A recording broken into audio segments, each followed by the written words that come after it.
Bonjour à tous et bienvenue pour cet épisode numéro 273 du Basket Lab, le laboratoire du jeu. Et aujourd'hui, ce sont les Washington Wizards qui sont au programme pour ces bilans 2024 avec aujourd'hui Azad de QI Basket et du NBA Dreamcast Show. Et puis, comme d'habitude, pour soutenir le podcast, iTunes, Spotify, YouTube, petit like ou petites étoiles. Bienvenue dans le Basket Lab.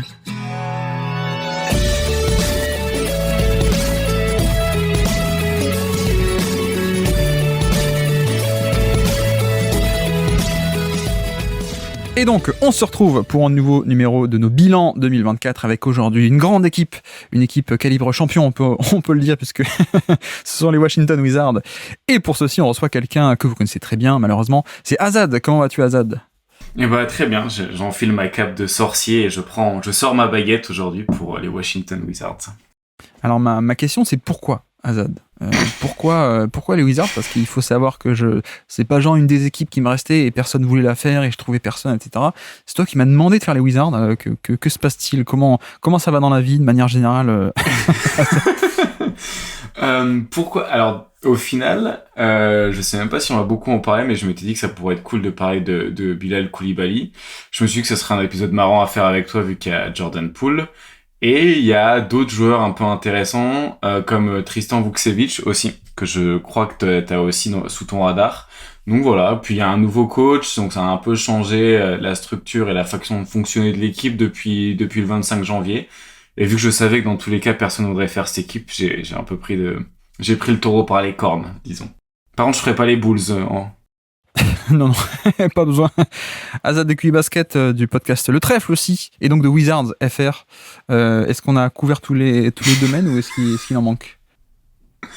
Est-ce qu'on a fait tous les domaines ? Normalement, à l'heure où on parle, et aussi, tu peux aussi rajouter le Dreamcast Show à mon arc. Azad du NBA Dreamcast Show, où tu t'es invité sur le NBA Dreamcast Show avec Baptiste alors ?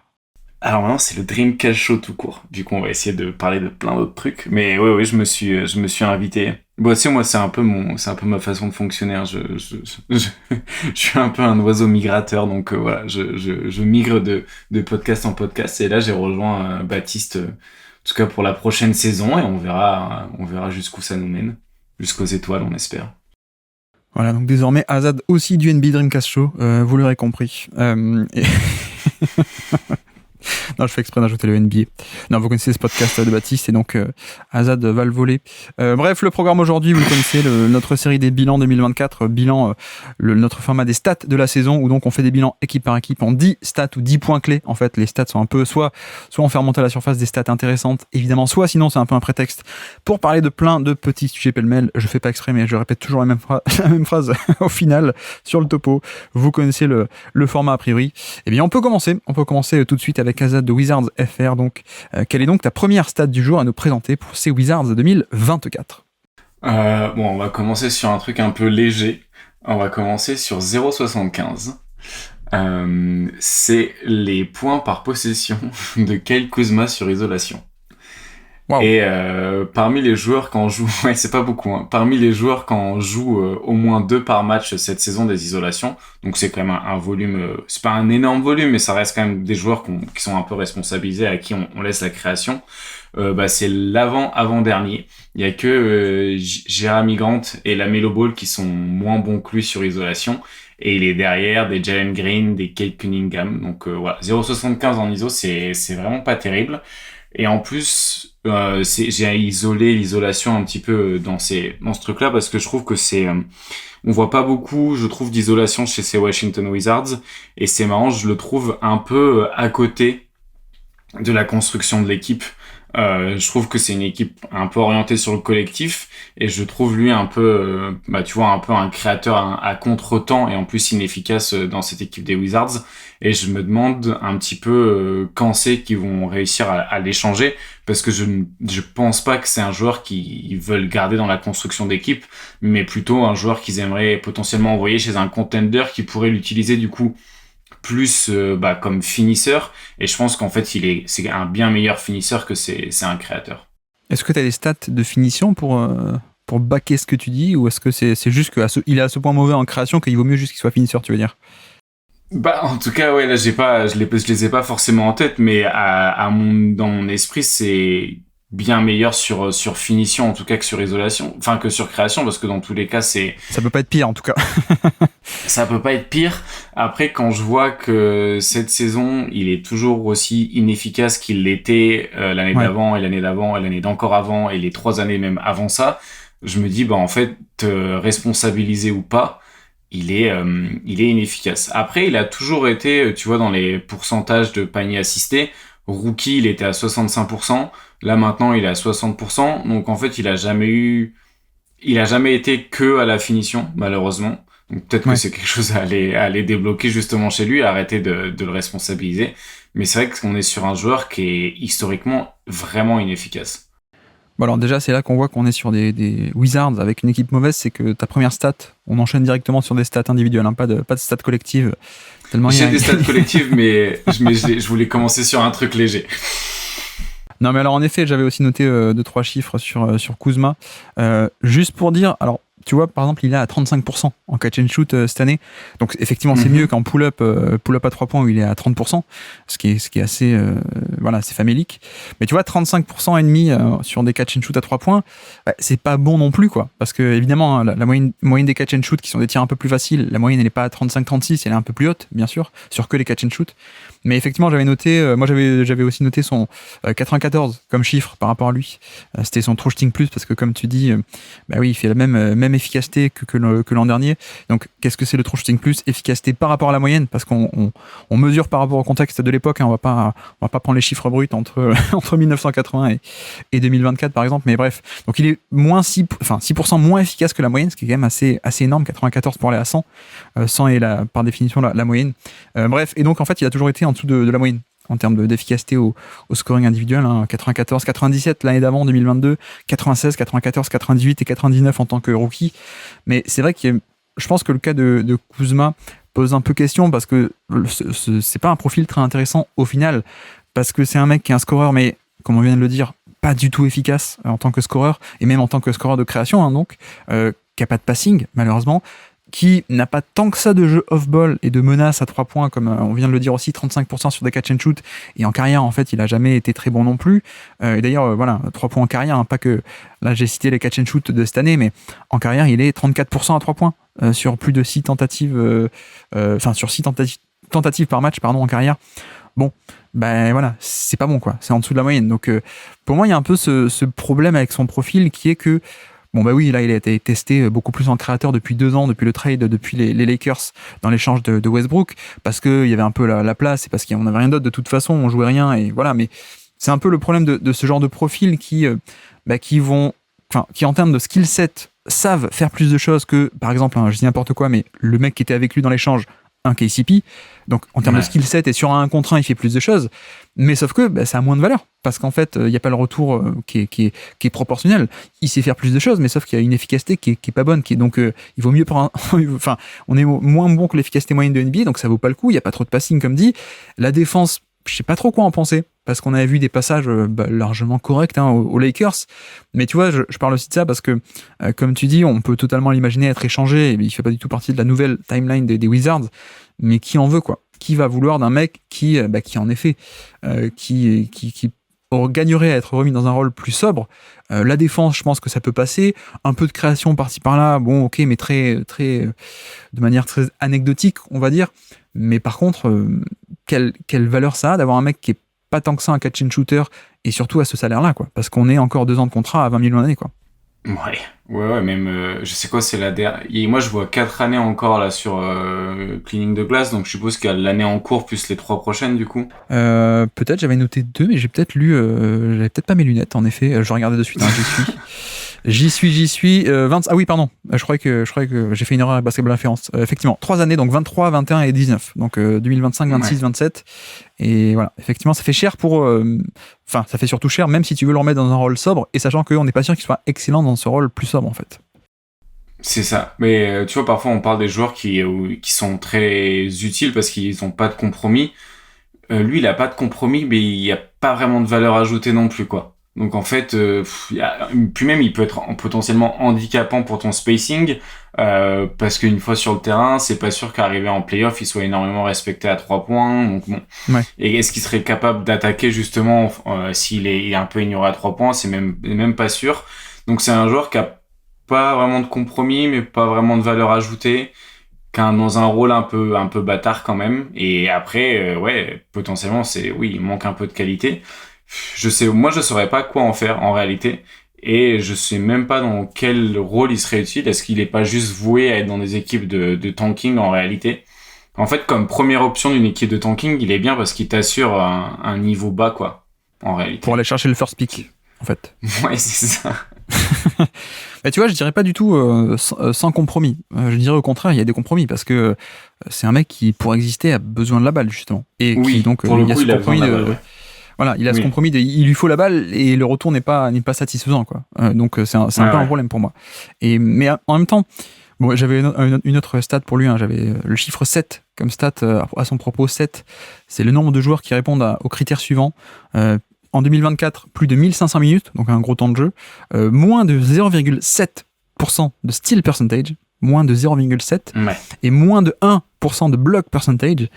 Et parmi en NBA, donc il n'y a que 7 joueurs qui répondent à ces critères. Donc on a du Kuzma, on a du Anfernee Simons, Michael Porter Jr., George Niang, etc.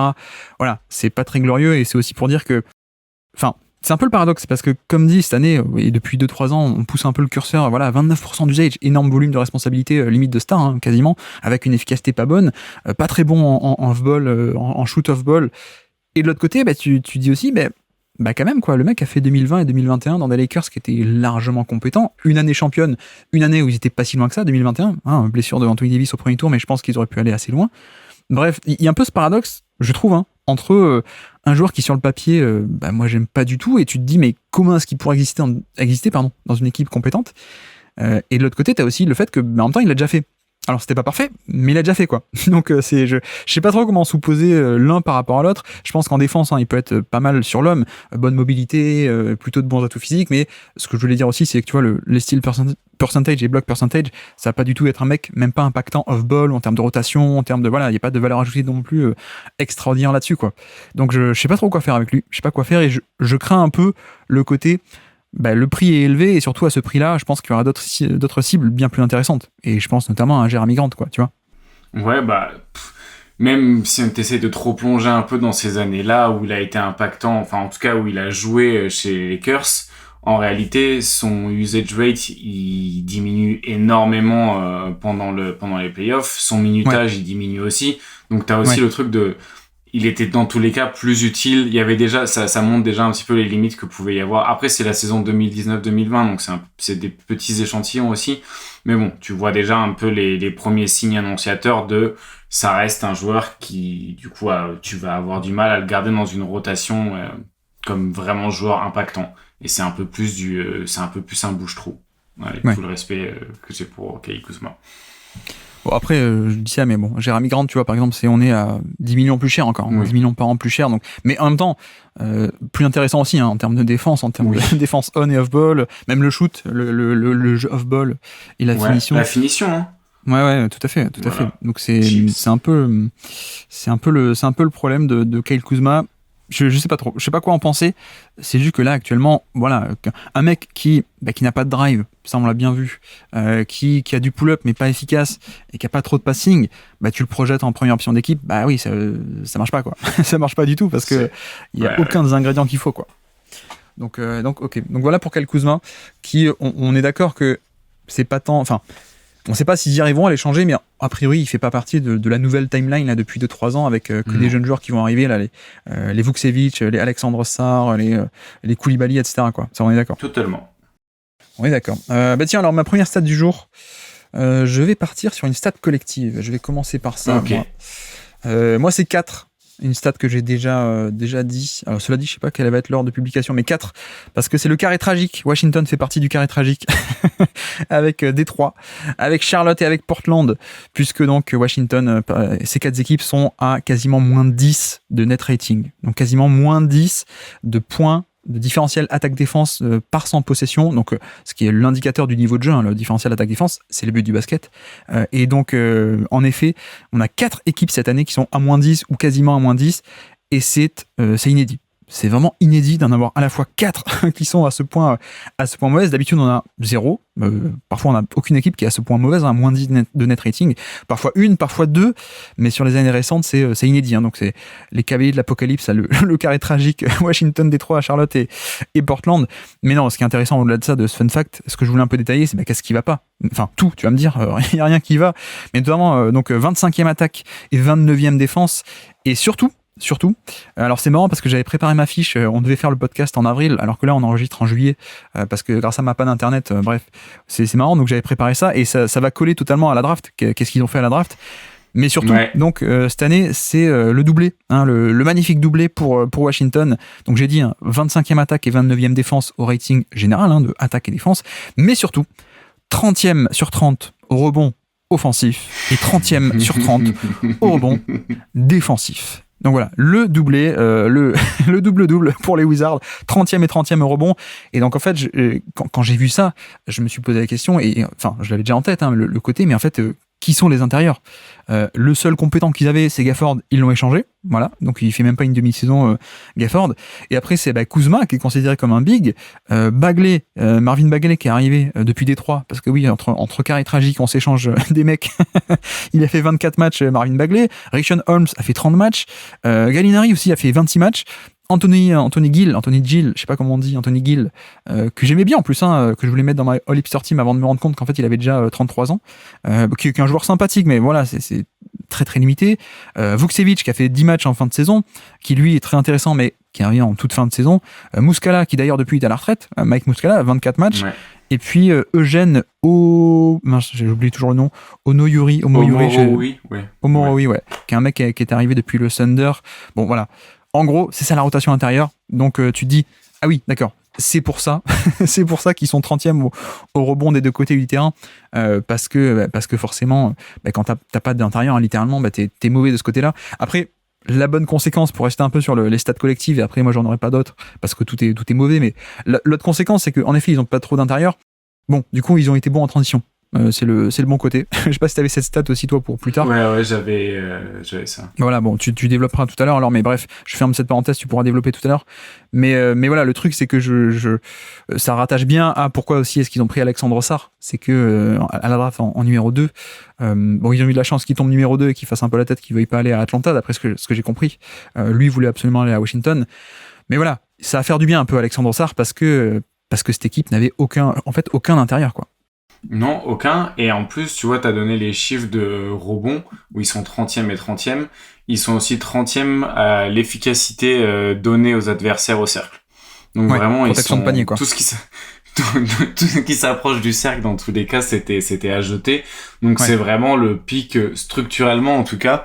T'as l'impression que tu pouvais pas... C'est un peu comme Chet Holmgren au KC cette année, un peu, ou qui répond vraiment aux problèmes de protection de cercle. Bah là, Sarr devrait apporter ça. Mais bon, c'est pas parce qu'ils vont corriger ce problème-là. Déjà, Sarr va pas faire passer de la 30e à la 5e place sur toutes les métriques qu'on a données. Et même s'ils étaient bien meilleurs à ça, grâce à Sarr, ça suffirait pas pour en faire une meilleure équipe. Il y a aussi d'autres choses à améliorer, mais c'est un choix qui est logique. Et je me demande, je sais pas à quel point c'est lui qui voulait pas aller à Atlanta. Enfin ça, je me rends pas trop compte. Parce qu'en réalité, peut-être que Atlanta aussi il était déjà plus chaud sur Rizaché que sur lui de base. De ce que j'avais compris, ils sont allés très vite dès qu'ils ont eu le choix. Quinn Snyder est allé à Bourque pour voir jouer Rizaché. Donc peut-être qu'en réalité, il y avait un peu un commun accord de voilà, chacun répond à ses problèmes avec un Frenchie et ça correspond bien. Bon, après, ces détails-là, moi, j'ai pas trop suivi de près, hein, donc je peux, effectivement, on va pas s'avancer là-dessus, surtout que là, aujourd'hui, on est là pour faire un bilan, mais j'ai quand même j'ai quand même entendu, certains gens qui sont pertinents sur la draft dire que Sarr était potentiellement même le meilleur prospect de la QV, quoi. Ouais.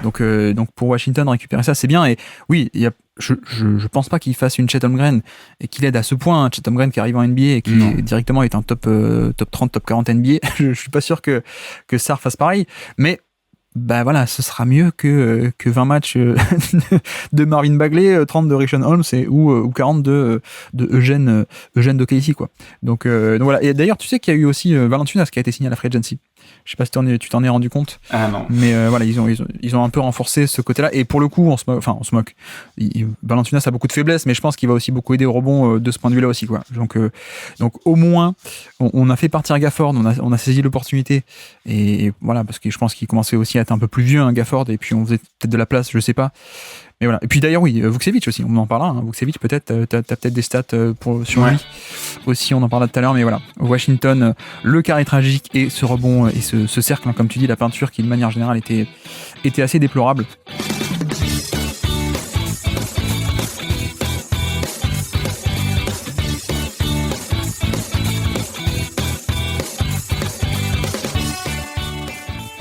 Bref, on peut avancer. Quelle est donc la deuxième stat du jour sur les Wizards 2024 ? Alors du coup, il y avait 2 stats collectives positives dont je voulais parler. Je pense qu'elles sont pas totalement décorrélées, mais depuis le 25 janvier, donc depuis l'arrivée du nouveau coach, entre guillemets, enfin l'intérimaire du coup de Brian Keefe qui a été depuis signé comme coach principal, ils sont 9e à la fréquence au cercle et 7e à l'efficacité au cercle.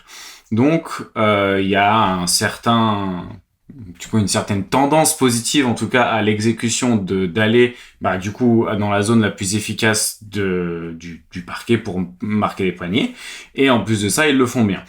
Il y a une chose qui justifie un peu ça au-delà de l'aspect tactique, enfin de l'aspect demi-terrain, c'est qu'en fait ils ont énormément de possession sur transition. Et ce qui est intéressant, c'est que ils ont énormément de possession sur transition, alors que c'est une des moins bonnes équipes au rebond défensif, et ils sont que 20e à la provocation de perte de balles. Mais du coup, ça veut dire que le peu de rebonds qu'ils ont, entre guillemets, et le peu de perte de balles qu'ils provoquent, par contre, il y a une volonté instantanée de la transformer en contre-attaque.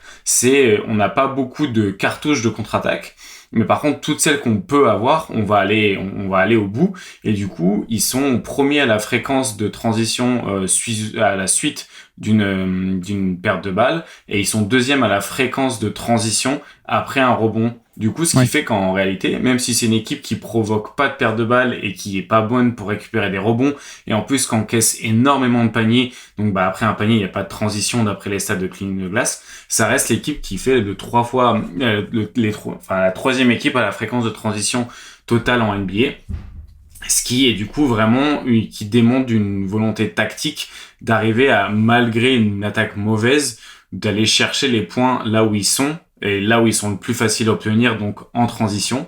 Et je pense que la transition se finit souvent au cercle, et aussi du coup c'est ce qui explique qu'ils soient 9e à la fréquence au cercle depuis l'arrivée de Brian Keefe, et aussi du coup 7e à l'efficacité, parce que une fois arrivé en contre-attaque, la défense n'est pas en place pour pouvoir protéger le cercle. Du coup, voilà un petit peu, c'était 2 petites stats collectives que je pense vont être intéressantes potentiellement à suivre l'année prochaine, avec un effectif du coup plus complet, et une année de plus du coach qui aura eu le temps de mettre en place aussi potentiellement cet été des choses. Du coup, voilà. Ce que je trouve très marrant là-dessus, c'est que bon, c'est un peu une conséquence, comme dit, hein, du fait qu'il n'y ait pas beaucoup d'intérieurs, ou alors les intérieurs qu'il y avait, Bagley, ça peut courir, quoi. Ça fait rien d'autre, mais ça peut courir. Gafford aussi était pas mal, mais bref, même avec des line-up plus petits, t'as pas de protection de rebond ou de protection de panier. Mais au moins ça court. Donc ça, c'est la bonne conséquence, c'est qu'en effet, comme tu dis, t'as dit tous les chiffres d'efficacité. Mais non, ce que je trouve marrant, c'est que évidemment, on a affaire à une mauvaise équipe, donc ça court en attaque. Court en attaque. Ça se projette bien en transition offensive. Mais est-ce que, à ton avis, ça court pour revenir en défense ? Non. non, parce que transition défensive, ils sont 22e en fréquence de contre-attaque défensive et 26e en efficacité. Donc tu vois, tu dis, ils ont peu de cartouches, donc ils prennent peu de rebonds défensifs, ils font peu d'interceptions, mais ils les exploitent à fond. Dès qu'ils en ont une, ils accélèrent, et donc ça devient une transition, plutôt qu'on remonte tranquillement et ça fait une demi-terrain, donc ça c'est bien. Par contre, paradoxalement, de l'autre côté, ils sont aussi 30e au rebond offensif, donc ils n'attaquent pas le rebond offensif, en tout cas ils n'ont pas ces cartouches, Mais pourtant, ils font pas non plus le repli. Donc c'est marrant parce qu'ils font aucun des deux en défense, quoi. Et c'est normal, c'est une équipe qui est mauvaise, etc., etc. Mais voilà, ils vont pas attaquer le rebond offensif et pourtant ils font pas le repli non plus. Ou en tout cas, ils sont pas bons pour le faire. Mais voilà, c'est un peu marrant sur ce côté transition. Juste pour dire aussi, donc le nouveau coach, c'est Brian Keefe, qui a été mis en cours d'année, qui est, comme tu dis, hein, qui a commencé intérim, mais finalement qui a été prolongé pour 2-3 saisons, hein, je crois, de mémoire. Je crois qu'il a re-signé pour 2-3 ans, je crois. Ouais. Donc ça devait bien se passer a priori. Qui est Brian Keefe, si vous ne le connaissez pas, 48 ans, qui a un parcours d'assistant depuis pas mal de temps, qui était au Nets entre 2021 et 2023, qui était à OKC avant. Il a fait un petit passage à OKC en 2020 avec Billy Donovan, et avant ça c'était les Lakers. Qui est-ce qu'il y avait entre 2016 et 2019? J'ai un trou. Ça devait être après Byron Scott. Bref, je sais plus.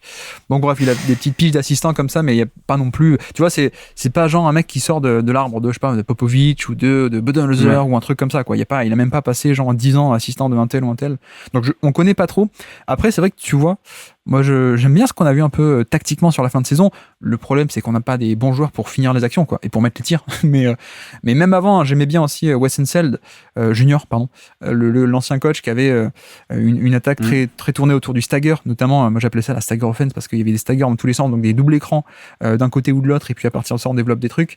Qui lui aussi d'ailleurs, on le précise, Wes Unseld, hein, qui du coup n'a pas été viré. C'est juste il est passé dans les bureaux. Voilà, maintenant il est GM. Il est passé de coach à GM, qui est aussi un peu atypique, mais voilà, ça fait partie de la saison marrante des Wizards. Même le coach n'est pas viré, c'est juste qu'il décide de lui-même de devenir assistant GM. Mais voilà, on espère aussi en tout cas que, je sais pas toi ce que tu en penses de la tactique, mais il y a quand même des sets assez sympathiques qu'on a vu, hein, sur la fin de saison, beaucoup de mouvements, d'attaque du panier comme tu dis, et on espère qu'avec des meilleurs joueurs on arrivera enfin à mettre les paniers qui montrent qu'en effet oui, il y a des bons systèmes, quoi. Moi je regardais un petit peu, me suis remis des séquences de matchs là sur les 2 derniers jours. J'ai vu ouais, sur Twitter. Il y avait tu vois, c'est marrant que tu parles des staggers parce que c'est vrai qu'ils font beaucoup d'actions avec 2 écrans, soit sur le porteur de balle, soit off-ball. Donc non, franchement, c'est assez dynamique. Et en plus, c'est là où tu te rends compte qu'un joueur dont on n'a pas encore parlé, mais je pense que c'est à venir, Jordan Poole, a aussi un peu plus cette capacité, et peut être utilisé là-dedans un petit peu comme initiateur de ses attaques en mouvement. Et c'est pas seulement un soliste. Et justement, il y a des stats qui le montrent bien depuis février, justement dans ses ratios de playmaking, par exemple. Donc voilà, peut-être qu'on en parlera un peu plus tard. Ok, oui, je pense qu'on en parlera de Jordan Poole, on est obligé. Est-ce que moi, deuxième stat du jour, où est-ce que je vais partir? Ah bah tiens, on peut aller sur ça. 70, moi, c'est le pourcentage au lancer franc de Bilal Coulibaly. Est-ce que tu avais des stats un peu sur Coulibaly notamment? Bah du coup, j'ai la stat d'à côté, j'ai le 14. C'est quoi 14 alors? C'est le shooting fall percentage, c'est le nombre de fois. Oui. Du coup, c'est ce pourcentage de ses tirs qui sont transformés en lancer franc. J'avais aussi un petit truc sur son passing, mais du coup, je te laisse parler des lancers francs et moi, je pourrais parler du passing un peu après. Non, mais effectivement, je voulais un peu ouvrir le dossier. Bon, c'est à moitié un prétexte, mais que à moitié, parce qu'en même temps, pourquoi est-ce que je cite les lancers francs alors quoi, a priori, on s'en fiche, hein, peut-être. Mais parce que en fait, c'est toujours un bon indicateur, les lancers francs du toucher de balle, notamment. Et donc, en fait, c'est à partir de ça qu'on peut, c'est un indice assez intéressant du toucher, donc du doigté, de la précision, qui peut se répercuter sur à quel point tu peux être un bon jump shooter, mais aussi à quel point tu peux être un bon finisseur au panier, en termes de toucher de balle, au moins, hein, pas explosivité ou quoi, mais juste sur la précision et le doigté. Donc c'est vrai que 70% en lancer franc, c'est pas top. Je pense pas qu'il y ait un toucher naturel chez Bilal Coulibaly. Mais voilà, je voulais un peu m'en servir de prétexte pour parler de lui, parce que évidemment, ça a été un peu le rayon de soleil, hein, de cette saison de Washington, clairement, avec une progression toute l'année. Alors, s'il n'y avait pas eu Wembanyama, peut-être on aurait encore plus parlé de cette progression entre octobre et le mois d'avril de Coulibaly, qui lui aussi a pris beaucoup en ampleur au fur et à mesure des semaines et des mois. Mais je me pose la question de à quel point est-ce qu'on a un plafond offensif qui va être haut. Du coup, je me pose la question parce que on a vu que toute l'année, il y a de plus en plus de skills, de plus en plus de responsabilités par la main. On a vu du dribble, on a vu des drives aussi, même si pas beaucoup de nuances encore, hein, pas beaucoup de crossover, de nuances de vitesse direction, changement de vitesse direction ou quoi.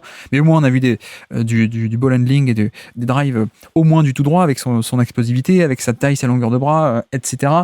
Donc voilà, je voulais un peu poser la question de quel peut être un peu son plafond offensif si le toucher de balle ne se développe pas trop.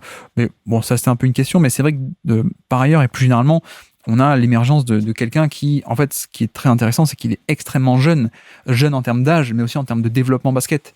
C'est-à-dire que je crois que j'avais lu des trucs comme quoi il démarre l'année, avant d'être drafté, il démarre l'année en équipe réserve, je crois, un truc comme ça. Bref, il est encore très tôt dans son développement. Tu vois, c'est pas comme un R.J. Barrett qui il arrive à la draft et ça fait 4-5 ans qu'on le connaît, qui fait tous les tours, qui fait tous les cursus high school, lycéen, etc. Et voilà, on connaissait, et donc il y avait aussi peut-être moins de marge de progression parce qu'au bout d'un moment, tu es qui tu es, quoi. Ça me rappelle aussi Embiid, c'est un peu l'inverse. C'est-à-dire que Embiid, il arrive à Kansas, et puis le mec, ça fait 1 an et demi qu'il joue au basket de manière organisée, quoi. Comme on dit à l'époque. Et donc, c'était aussi un truc de, ah bah tiens, il a des instincts, même s'il connaît pas encore le jeu, quoi. Il est pas encore familier avec tous les détails et tout, et pourtant on voit qu'il a des instincts et il a pas mal de potentiel. Je pense que c'est un peu pareil avec Bilal Koulibaly. On a vu le côté défensif qui a été sa carte maîtresse cette saison, mais on a vu aussi donc ce développement de l'attaque de plus en plus au fur et à mesure des semaines, en fait. Bah clairement, et le lancer franc et le shoot, ça va être un truc qui va être un bon indicateur à regarder, parce qu'en plus, tu vois, t'as la partie quand tu sépares un peu les 3 points, il est à 34% à 3 points cette saison, il est à 26 sur les tirs qui sont pas dans les corners et 41% dans les 3 points dans les corners. Ouais. Pour à peu près le même volume. Et quand tu regardes son tir, tu vois qu'en réalité, ils sont toujours très ouverts, ces tirs à 3 points, et qui prend beaucoup de temps à les prendre. Donc tu sens que c'est pas un shooter à 3 points naturel. Néanmoins, c'est un shooter à 3 points en disant que c'est un joueur dans lequel ils vont le pousser à en prendre le plus possible. Il prend 39% de ses tirs à 3 points. Donc tu vois, t'as plus d'un tiers de ses tirs qui sont pris à 3 points, alors que la forme et la vitesse et l'exécution sont pas encore là. Donc tu sens que il y a une compréhension de sa part et de la part des Wizards pour son évolution la plus totale, ça devra passer par là. Et je pense que à surveiller, par exemple, sa mécanique de shoot pourrait potentiellement évoluer de l'année 1 à l'année 2. Ça me choquerait pas qu'ils essayent de raccourcir justement la mécanique qui me paraît longue et lente. Et du coup, plus une mécanique est longue et lente, plus elle a des moments où elle dérive, et du coup, elle est moins précise, entre guillemets. Là où des joueurs qui ont une mécanique rapide et courte et fluide, il y a beaucoup moins de marge d'erreur. Enfin, il y a moins d'erreurs dans tous les cas parce que c'est plus rapide. Donc ça, c'est un truc qui va être potentiellement à suivre. Et l'autre truc qui va être à suivre, justement, tu parlais un peu des lectures et de la lecture du jeu qui progressait. Là où ça se voit pas mal, du coup, c'est au passing et sur short roll. Bon, pour l'instant, il y a aussi beaucoup de déchets. Donc, c'est un joueur qui a 8% d'assist percentage pour 16% de turnover percentage. Ouais. Donc, voilà. Donc, il y a beaucoup de déchets, mais d'un côté, c'est pas grave. C'est un petit peu le but, c'est d'essayer des choses. Et je trouve que sur short roll, il a les outils pour être un bon joueur de poseur d'écran dynamique. Moi, il est pas tout petit, et en plus il a une envergure très bonne, il bouge très bien latéralement, et il a un peu cette capacité justement d'anticiper d'où va venir le défenseur, et si le défenseur vient pas, en plus il peut finir au cercle. Donc t'as un peu ce truc là c'est un peu ce rôle un petit peu de connecteur au sein du jeu va être intéressant à développer et à suivre, et il y a une volonté de l'utiliser de cette manière-là chez les Wizards qui était déjà présente au début de la saison, parce que j'avais fait une mini-analyse de ces premières semaines, et il était déjà utilisé un petit peu comme poseur d'écran soit sur des spread pick and roll, donc au milieu du terrain, soit même sur des empty side pick and roll, donc plutôt sur des côtés vides pour pouvoir attaquer plus sur la ligne de fond. Et dans les deux cas, ils arrivaient à l'utiliser soit comme finisseur, soit sur short roll. Donc je pense qu'il y a aussi quelque chose à aller chercher là-dessus. Oui. Non mais effectivement, après tu vois, pour moi, le 3 points, alors pas le 3 points, mais le pull-up, en tout cas le jump shot, ce sera un bonus. Je m'attends pas à ce que ça se développe de suite de très haut niveau, parce que, comme dit, il est très tôt dans le développement, le mécanique de tir est peut-être même pas encore fixé, etc. Plus la question du toucher de balle pour l'instant. Mais pour moi, ce sera un peu du bonus. Par contre, c'est vrai que, comme tu dis quoi, 14% de shooting foul percentage, donc c'est-à-dire les fautes provoquées pendant une tentative de tir, donc littéralement provocation de faute. Hein. Et là-dessus, c'est vrai que c'est un excellent score. Hein. C'est au niveau de 98e centile. À son poste, ouais. C'est au niveau de Anthony Edwards, voilà, de mecs comme ça en termes de chiffres bruts. Hein, pour le coup, donc on est vraiment sur un bon score. Et je pense dans un premier temps, on va être sur ce profil en fait, un peu ce que j'appelle crash and finish, c'est-à-dire pas catch and finish comme les intérieurs, mais crash un peu. J'attaque agressivement le panier, j'attaque le rebond offensif, le côté crash, tu vois, un peu ce truc comme ça. Et je pense qu'on est sur ça, cette agressivité, le drive, le jeu off ball, le cut, peut-être un peu de post-up face au mismatch, le rebond offensif. Et déjà, ce qui est bien, c'est qu'on a vu le développement un peu de tout ce qui est ball handling au fur et à mesure de la saison. Mais tu vois, tu parlais aussi de ses pertes de balles. Effectivement, il a un chiffre qui est catastrophique, qui est à 16%, qui est énorme, 16% de pertes de balles. C'est beaucoup, ouais. Ouais, mais tu vois, en même temps, moi, je trouve pas ça inquiétant. Tant mieux. Alors, non, sur une première année. Oui, c'est mauvais, mais c'est pas grave, mais c'est pas bon. Bah, c'est même pas par rapport au fait qu'on se dise, bon, Washington joue rien, c'est pas grave. Moi, c'est plutôt dans le référentiel de son développement. En fait, c'est exactement ça le type de joueur dont on parlait, et notamment tu vois le Joel Embiid qui avait jamais joué au basket de manière organisée, encore une fois, donc de structurer des vrais matchs, etc. Il avait découvert le basket très tard, et pourtant il y avait un peu ce truc aussi de beaucoup de turnovers parce que t'as pas totalement tous les trucs tous les réflexes, tous les automatismes de basket, mais tu voyais quand même les instincts. Et je trouve que c'est un peu pareil avec Koulibaly, et ce très haut taux de turnover pour moi montre un peu totalement cette inexpérience, mais par contre elle est aussi à balancer avec de l'autre côté non pas de l'intelligence de jeu, je sais exactement ce qui se passe sur le terrain à tel moment, pourquoi il y a telle action, etc. Mais pour l'instant déjà des très bons instincts naturels en fait pour le jeu, de sentir le jeu, de faire la bonne action. Et c'est là aussi où on retombe sur le côté que tu as dit, il peut être utilisé de plein de manières différentes, et on voit que sur du short roll, le passing après le pick and roll, en tant que poseur d'écran, il est bon, extra pass, le altruisme assez, de bon niveau, voilà, il peut faire plein de choses. Donc c'est vrai que le chiffre en soi pour l'instant de déchets est élevé, mais pour autant je le trouve pas inquiétant parce que, comme dit, on est encore très très tôt dans son développement, donc je préfère retenir plutôt le côté instinct que ça, quoi. Et presque même c'est plus, je trouve que ça illustre à quel point justement il y a un peu ce côté très tôt dans le développement, à quel point on a un très haut niveau de turnover pour l'instant. Et tu vois, on a pris il y a de plus en plus de volume qui a été pris au fur et à mesure de l'année. Bon, l'efficacité n'est pas forcément venue avec le temps. Donc le chiffre global de la saison, c'est 94, donc moins 6% de true shooting plus, 94 de true shooting plus, donc moins 6% par rapport à la moyenne, ce qui est mauvais, ce qui est inefficace. Mais même si on prend juste par rapport au 1er mars jusqu'à la fin de saison, donc l'époque où il a eu un peu plus de responsabilité, on est aussi sur les mêmes chiffres d'inefficacité en fait. Donc ça n'a pas explosé encore l'efficacité, mais ce qui paraît normal aussi pour un joueur de 19-20 ans, encore très tôt.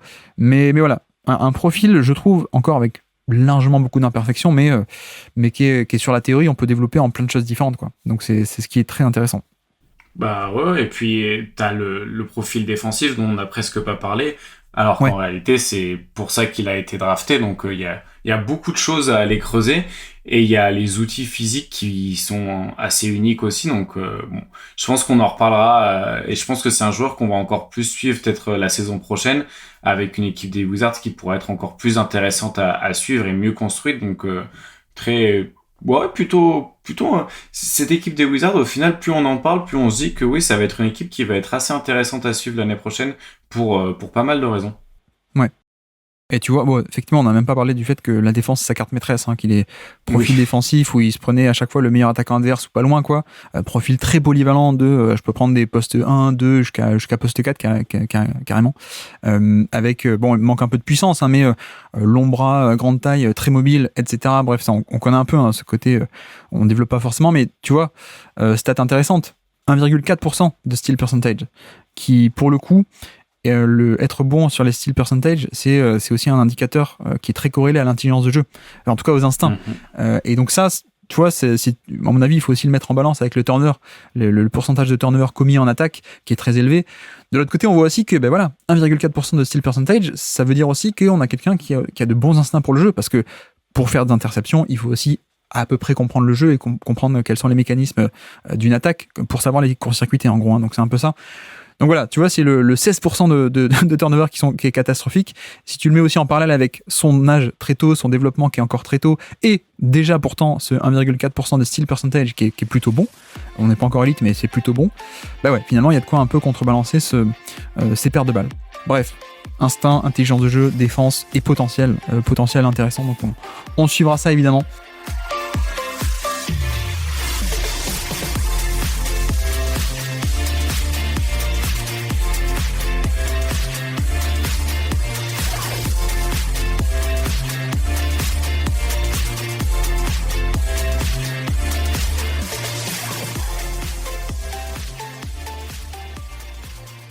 quelle est donc ta troisième stat du jour à nous présenter pour les Washington Wizards 2024 ? Eh bien, du coup, on va parler de Kispert. Et la stat, c'est 76. Ouais. Et c'est son efficacité au cercle. Et ce qui est assez intéressant, c'est que c'est déjà un très bon chiffre. Du coup, c'est 98e centile pour son poste. Et il était déjà à 74% de réussite au cercle en 2023 et 75% en 2022. Tout en sachant que à côté de ça, c'est un shooter autour des 40% à 3 points. Donc il est un peu efficace dans les meilleures zones du terrain, entre guillemets. Et c'est vrai qu'on retrouve un petit peu ce rôle de finisseur dans les bonnes zones avec des efficacités presque, enfin pas élite, mais on s'en approche vraiment beaucoup. Et ce que j'aime bien surtout chez lui, du coup, c'est son utilisation. Et je trouve que ses stats montrent bien aussi son intelligence de mouvement sans ballon. C'est un joueur qui est mis dans beaucoup de situations où du coup il est amené à bouger sans ballon. Donc c'est pas un joueur qui crée, c'est un joueur qui est énormément dépendant de ce que, en tout cas, le coach met en place pour lui. Mais sur beaucoup d'actions, on va le retrouver sur des Danny Green cut, par exemple, où du coup, il profite justement d'une action qui se passe à l'opposé pour couper ligne de fond et se retrouver dans le corner tout seul. On le retrouve comme poseur d'écran pour faire soit du pick and pop, soit du pick and roll. On le retrouve aussi dans des get action où ensuite il va se décaler à 3 points. Et il y a une vraie capacité de couper vers le cercle ou alors de se repositionner à 3 points. Et dans pas mal de situations différentes, on le retrouve aussi sur des ghost screens, un peu comme on peut retrouver des Trey Murphy par exemple. Donc voilà, moi je trouve que l'utilisation du joueur est très bonne et les chiffres d'efficacité sont aussi vraiment très très bons. Et quand tu regardes du coup les matchs, tu te rends compte que c'est un joueur qui est en mouvement constant et qui du coup en fait les chiffres sont une très bonne traduction de c'est une menace sans ballon. Et je me demande à quel point quand il va se retrouver dans une équipe compétitive ou si les Wizards en deviennent une, à quel point il va être un joueur qui peut vraiment du coup avoir énormément d'apports offensifs parce que c'est un joueur que tu peux pas vraiment laisser tout seul à 3 points et que tu peux pas non plus laisser tout seul en mouvement parce que c'est un joueur qui sait utiliser les zones du terrain à bon escient. Du coup voilà, c'était un peu pour parler de ce joueur qui je pense passe un peu sous les radars parce qu'il joue aux Wizards depuis 2 ans quoi. Oui, non, mais effectivement, alors 76% d'efficacité au panier. Ce qui est intéressant, c'est que premièrement, il le fait sur un volume qui est pas si faible que ça, pour le coup, en termes de fréquence pour aller au panier, notamment parce que tu vois, ce profil un peu shooter en sortie d'écran, en général, j'exagère peut-être, mais parfois on est à 5-10% de fréquence de tir au panier, enfin très très faible, parce que voilà, c'est plutôt le profil, je prends des 3 points, je fais mes sorties d'écran, et puis voilà. Lui, on est quand même à 26% de fréquence de tir au panier, donc un quart de ses tirs est tout de même pris au panier.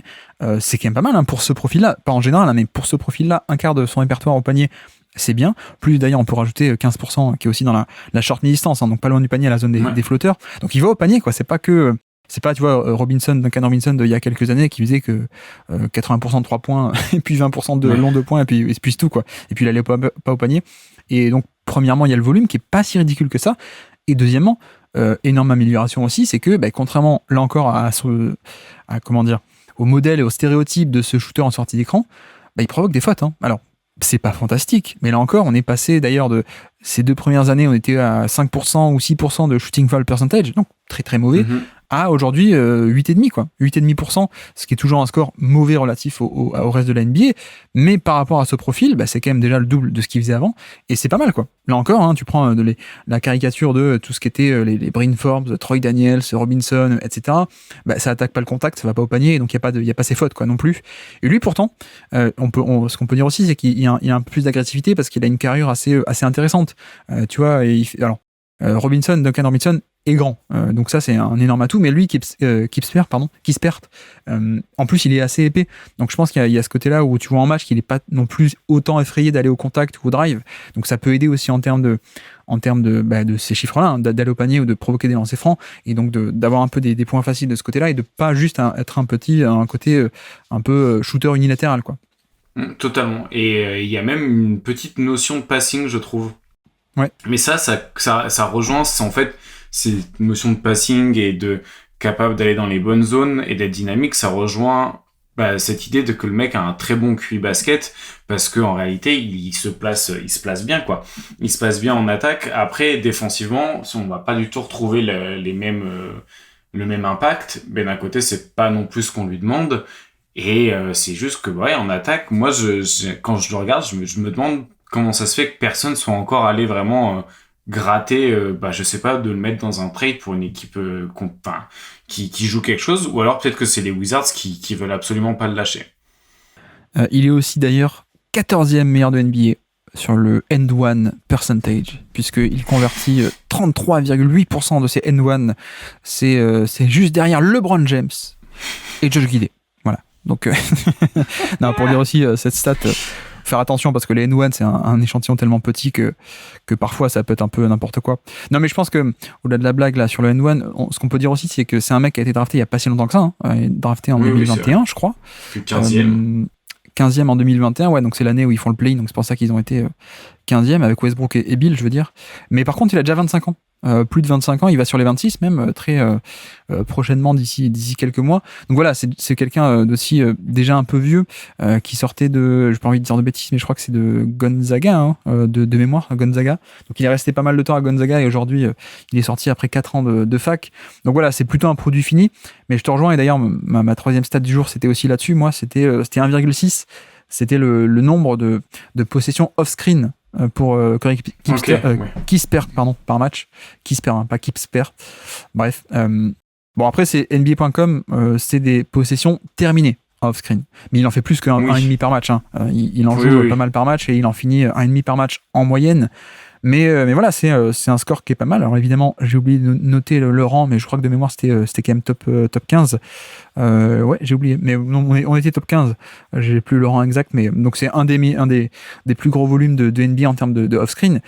Au niveau de l'efficacité sur ces off-screen, on est à 1,08 points par possession, donc on est 60e centile. C'est pas mal, c'est pas génial. Hein. Par exemple, Curry, il a 1,37. 1,37 points par possession, Stephen Curry. McDermott, 1,28. Michael Porter Jr., 1,12. Voilà, donc Kispert qui a 1,08, c'est pas mal. Mais je me posais la question justement de quid de son potentiel et en fait de comment est-ce qu'on peut arriver à le développer. Parce que tu vois, un modèle qui était intéressant, c'était le développement à la Duncan Robinson, justement, où les mecs, plutôt que de dire on va te développer là où t'es pas bon, tes faiblesses, Miami, au début, ils ont dit non, tes faiblesses, c'est pas grave, on va développer tes forces. Et donc, t'étais qu'un shooter en sortie d'écran, on va pas développer ton dribble et ton passing et dans un premier temps. Par contre, on va développer ton 3 points, on va développer ton jeu en sortie d'écran. Et donc, c'est comme ça qu'il est devenu élite en ultra spécialiste. Et je me pose la question de comment est-ce qu'on peut le développer lui aussi, même si déjà, on a déjà un joueur assez intéressant, mais voilà, 40% à 3 points sur déjà plus de 6 tentatives par match alors qu'il joue que 25 minutes par match. Le passing, comme tu dis, qui est toujours sympa parce que c'est bien que quand tu crées un décalage off-ball, sur la sortie d'écran, tu peux aussi en tirer profit. Avec, si tu as 2 sur toi en sortie d'écran, tu fais la passe et il y a un décalage qui peut être exploité par ton équipe.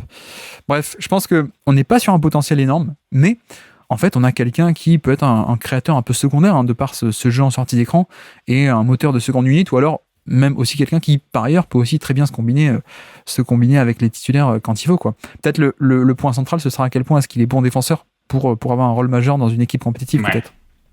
Oui, ouais, alors à quel point c'est pas un problème, je sais pas si ça serait un bon défenseur, mais à quel point ça n'est pas un problème quand il est sur le terrain.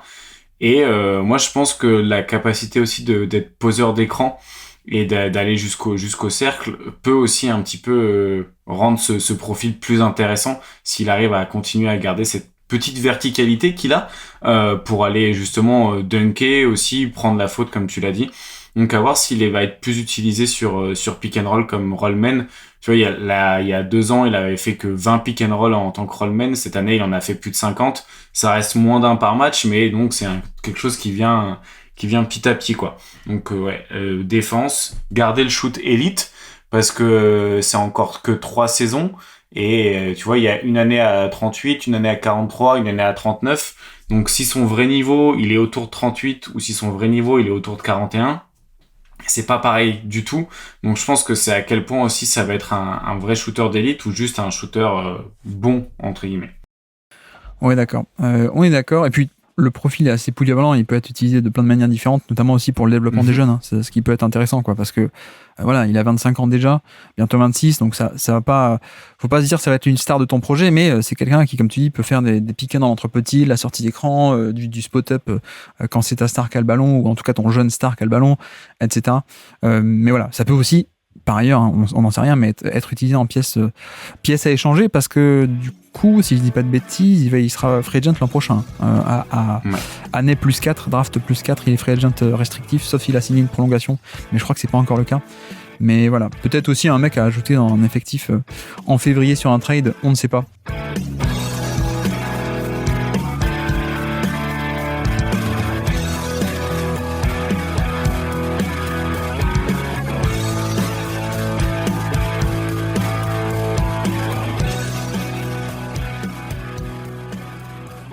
Ok, eh bien on peut avancer. Quelle est donc ta 4e stat du jour sur les Washington Wizards 2024 ?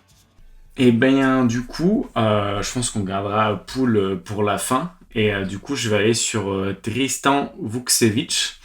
Ouais. Et la stat, c'est 1.35. Ouais. Est-ce que tu sais ce que c'est ? C'est de l'efficacité, sans doute. Ouais, efficacité sur pick and roll en tant que rollman. Ouais. Et du coup, bon, c'est un petit... Il a joué que 10 matchs. En fait, je pensais qu'il avait... Je sais pas pourquoi, j'ai l'impression qu'il a joué toute la fin de saison, mais en fait, non, il a joué que 10 matchs. D'ailleurs, il est même pas sur cleaning de glace pour dire à quel point il a pas beaucoup joué. À un moment, je me suis dit, ah merde, mais en fait, il jouait pas à Wizards, il jouait ailleurs. Pendant 2 secondes, j'étais un peu perdu. Non, il est juste pas encore sur cleaning de glace.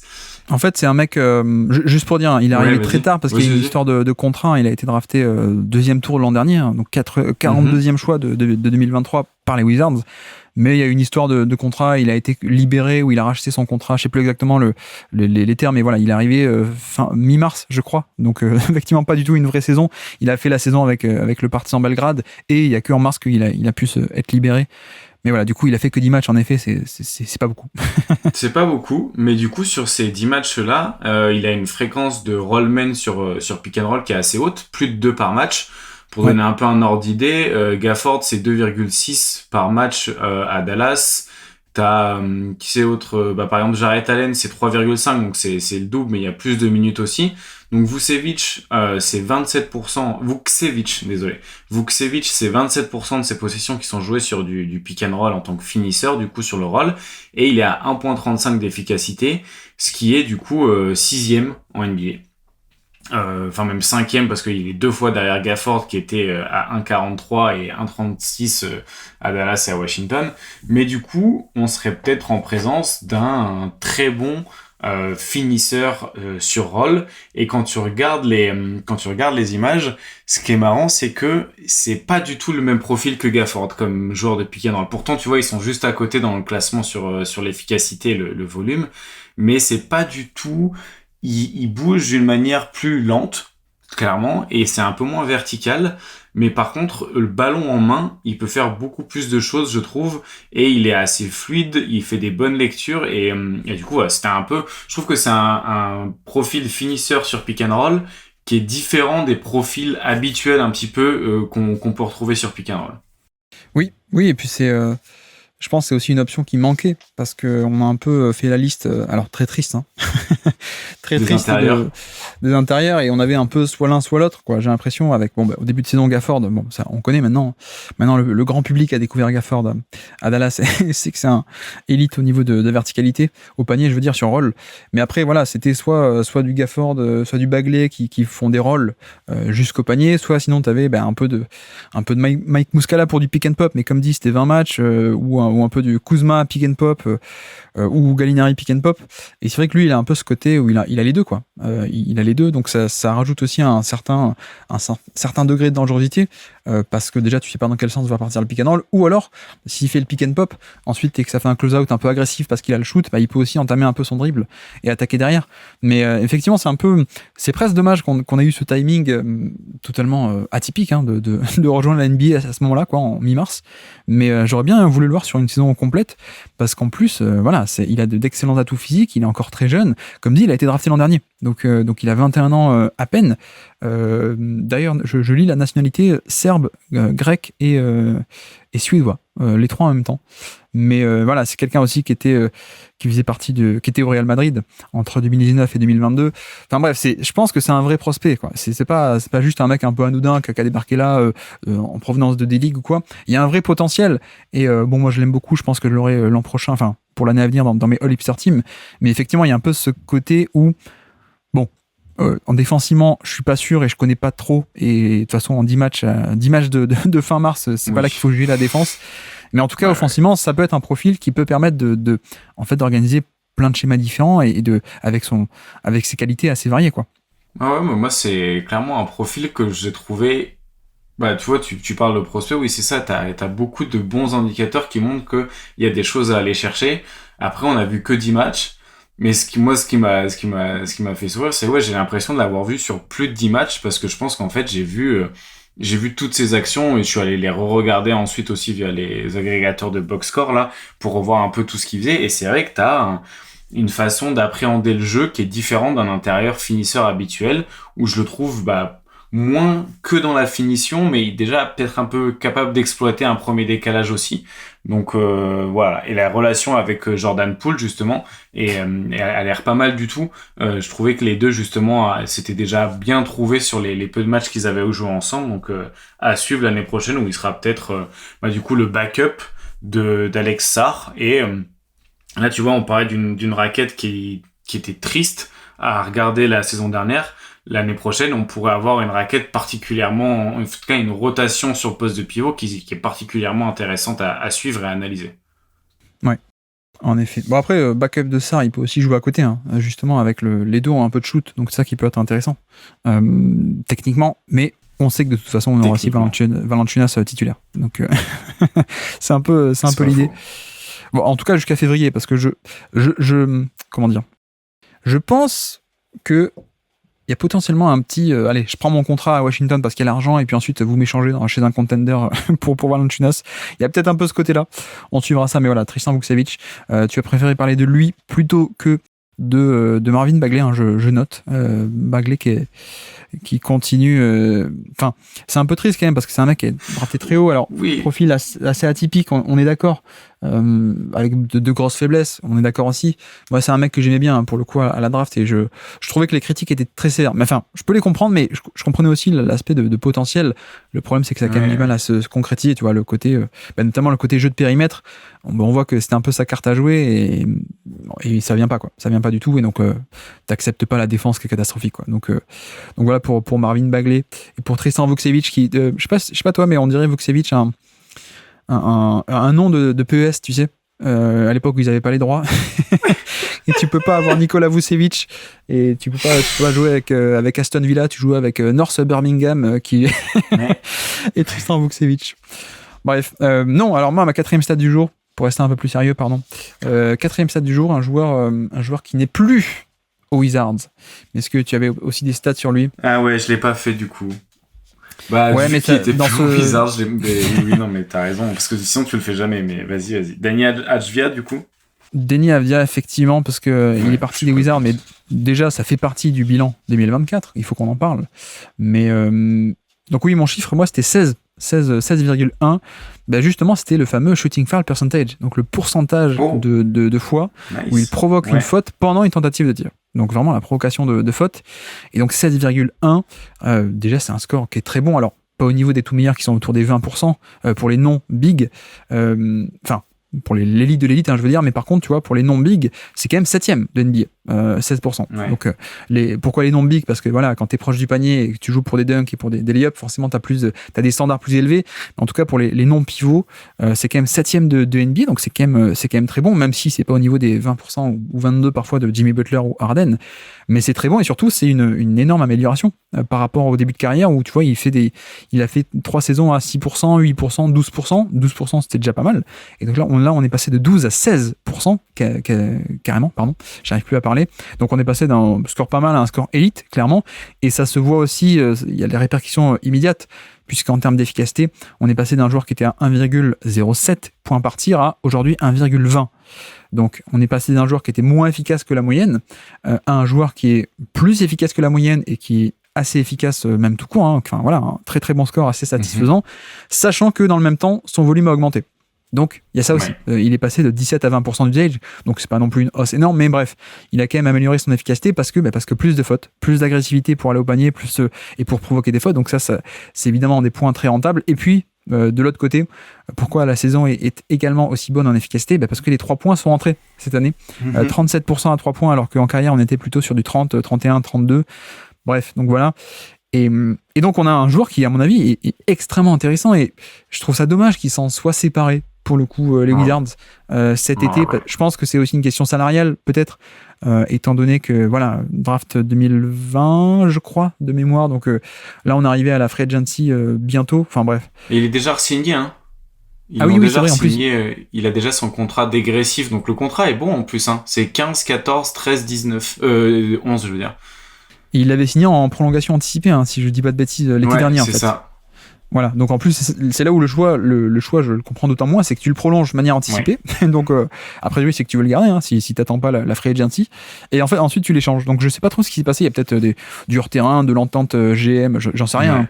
Mais c'est dommage parce que c'était une pièce qui était devenue, je trouve, extrêmement intéressante. Il a encore que 23 ans. Cette année, il a 23 ans. Et c'est un mec qui, défensivement, est extrêmement solide. Peut-être pas forcément en termes de défense off-ball, mais déjà on-ball, il y a une très très grande polyvalence avec, comparé à Koulibaly, tu vois, il a de la puissance lui déjà. Il est plutôt assez épais, donc il peut déjà être mis sur des postes un peu plus gros et bien tenir. Donc défensivement, c'est très bon. Et puis donc cette année, il y a l'efficacité. Il y a l'agressivité pour aller au panier, il y a la taille aussi au niveau des finishes et des cuts, il y a le shoot aussi, donc cette année un peu de pull-up aussi, et puis il y a le passing aussi. Il y a le passing que moi j'aime beaucoup.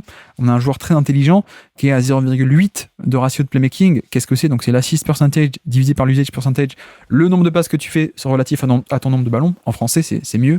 Et le chiffre en soi, on s'en fiche, mais sachez que c'est autour de Donovan Mitchell, par exemple, en termes de à quel point tu fais des passes par rapport à ton nombre de ballons, autour de Zion, autour de Jalen Johnson, qui est un bon passeur aussi à Atlanta, hein, pour le coup, à Fernie Simmons, Brandon Ingram aussi, qui est connu comme un bon passeur, en tout cas un passeur équilibré, scoring passing.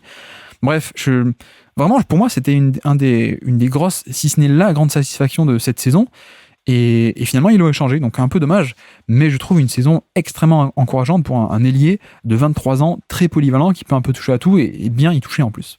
Bah clairement, et ce qui est intéressant, tu vois, dans le revirement un petit peu de l'efficacité, que ce soit général ou capacité d'avoir plus de fautes, c'est que son régime de tir, il a un peu changé. Ils l'ont quand même pas mal rapproché du cercle, avec plus du coup le volume au cercle a aussi augmenté, ce qui peut expliquer potentiellement qu'il a le plus souvent lancé franc et moins de 3 points. Donc il y a aussi tu vois, je pense que c'est un joueur qui est dans la bonne direction de l'apprentissage et de mieux utiliser ses forces.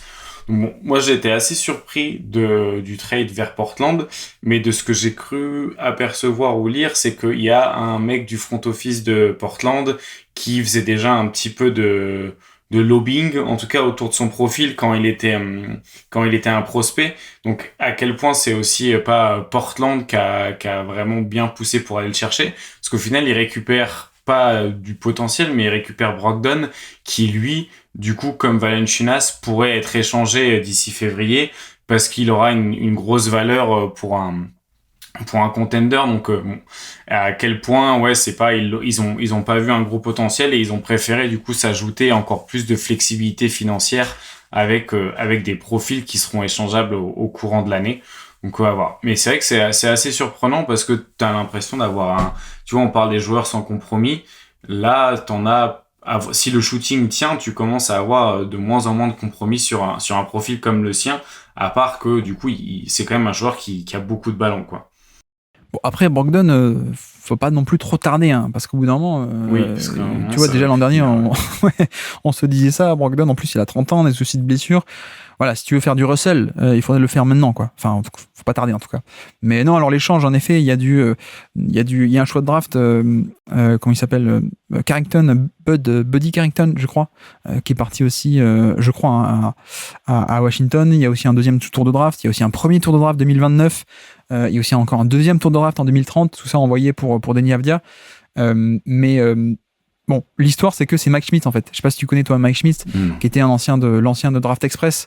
Il fait partie des deux de Draft Express qui ont été sauvés, qui ont été rachetés par ESPN. Donc l'autre, c'est Jonathan Givony, qui est le chef de Draft Express. Et Mike Schmitz, c'est celui qui faisait tous les rapports vidéo, tu sais, les scouting vidéo, c'était Mike Schmitz. Et en effet, c'est un peu marrant alors lui était un très grand fan de Deni Avdija, donc je pense que c'est peut-être aussi lui qui a fait ce lobbying là pour le coup à Portland. Donc oui, c'est un joueur qu'il aimait beaucoup. C'est marrant de voir que Mike Schmitz alors tant mieux pour lui, mais il a quitté le monde des médias pour ça et pour une place assez intéressante parce que en effet c'est lui aussi qui était très fan de DeAndre Ayton et du coup ils ont fait le trade, ils sont allés chercher Ayton, donc voilà. Mais je pense qu'en effet Mike Schmitz a bien aidé peut-être à faire ce trade. Mais ce que je veux dire, c'est que malgré ça, tu dis oui, il y avait un mec là-bas, et donc en l'occurrence Mike Schmitz qui était fan. Bon si je suis je sais pas moi, si je suis Orlando et que j'ai un mec qui est fan de Jokic, est-ce que ça veut dire que Denver va le lâcher, Jokic? Non, mais peut-être que...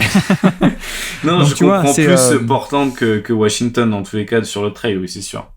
Non, je dis ça pourquoi ? Parce que si Washington était vraiment satisfait et voulait le garder, ils auraient pu le garder aussi, quoi. C'est dans ce sens-là que je dis. Oui, Portland peut être fan et faire une offre, et l'offre était conséquente, en effet. Mais voilà, Washington, si tu l'aimes, tu peux le garder et dire non, mais nous on l'aime bien, il a 23 ans, il est très bon, il fait partie du noyau dur, on aurait pu le garder, quoi. Donc ouais, un peu déçu pour le coup de ça de la part de Washington, parce que voilà, la saison un peu de l'explosion, mine de rien, même si ça passe un peu sous les radars parce que c'est Washington. Mais voilà, on a pour moi la concrétisation d'un joueur qui, à mon avis, va être un excellent joueur dans pas mal de très bonnes équipes durant les 10 prochaines années. Un peu touche à tout. Alors, élite, nulle part, c'est peut-être ça aussi. Et surtout à surveiller, c'est à quel point est-ce que la bonne saison au shoot est pour de vrai ou pas. Pour le coup, parce que, comme dit, le petit pull-up, il a toujours un peu eu. Le petit pull-up autour du panier ou même un long tir à 2 points. Voilà, ça, il a toujours été un peu capable. Mais le 3 points, c'est vrai que 37% cette année, comparé à son historique, c'est une anomalie. Mais à quel point est-ce que c'est une anomalie stat, un peu le hasard, aléatoire, ou est-ce que c'est pas juste aussi une progression ? Ça, on verra par la suite. Mais si le shoot à 3 points se confirme, même si c'est petit volume, mais un shoot à 3 points en catch and shoot au niveau de la moyenne ou un peu plus, c'est génial, quoi, parce qu'il t'apporte de la défense, du passing et un peu tout ça, quoi. Ouais, à voir. Mais si ça se trouve, le shoot, je me rends pas compte à quel point, surtout que l'efficacité est montée, mais le volume a diminué. Donc difficile à s'assurer du bon niveau. Mais comme il y a toujours eu le pull-up et les pourcentages sont pas délirants non plus, il y a peut-être un shooter au moins viable sans être élite.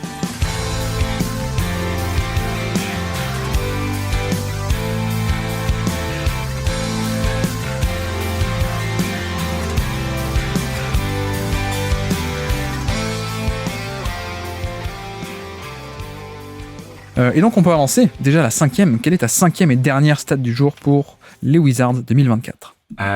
Du coup c'est 28,2.